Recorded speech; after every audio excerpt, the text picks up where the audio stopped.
SAARC வலய நாடுகளுக்கான செய்மதியொன்றை நிர்மாணிக்குமாறு இந்திய பிரதமர் நரேந்திர மோடி இந்திய விண்வெளி விஞ்ஞானிகளுக்கு இன்று அறிவித்துள்ளார். 5 செய்மதிகள் உள்ளடங்கிய ஏவுகணையை விண்ணுக்கு ஏவுவதற்காக ஆந்திராவின் ஸ்ரீஹரிகோட்டாவில் நடைபெற்ற வைபவத்தில் இன்று முற்பகல் கலந்து கொண்டு உரையாற்றிய போதே அவர் இதனை குறிப்பிட்டார். இந்த செய்மதிகளை ஏந்திய ஏவுகணை ஆந்திராவில் உள்ள ஸ்ரீஹரிகோட்டா விண்வெளி ஆய்வு மையத்திலிருந்து இன்று முற்பகல் 9:52க்கு வெற்றிகரமாக விண்ணுக்கு ஏவப்பட்டது.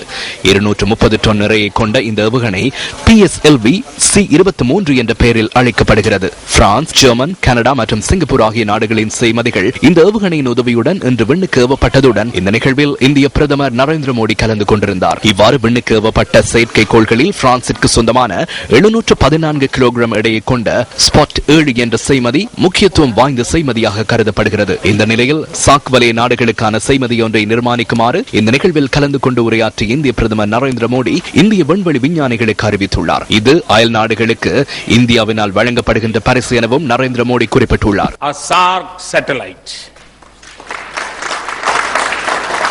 that we can dedicate to our neighborhood.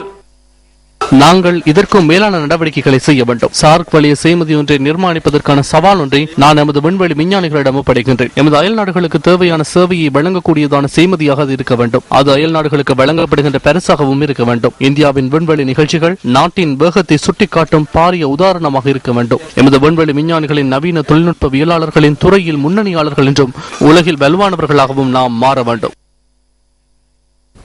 1975 ஆண்டின் நடுப்பகுதியில் செய்மதி ஒன்று நிர்மாணிக்கப்பட்ட நாள் முதல் இந்தியாவின் செய்மதி தொழில்நுட்ப வேலை திட்டம் ஆரம்பமாக இருந்தமை குறிப்பிடத்தக்கது.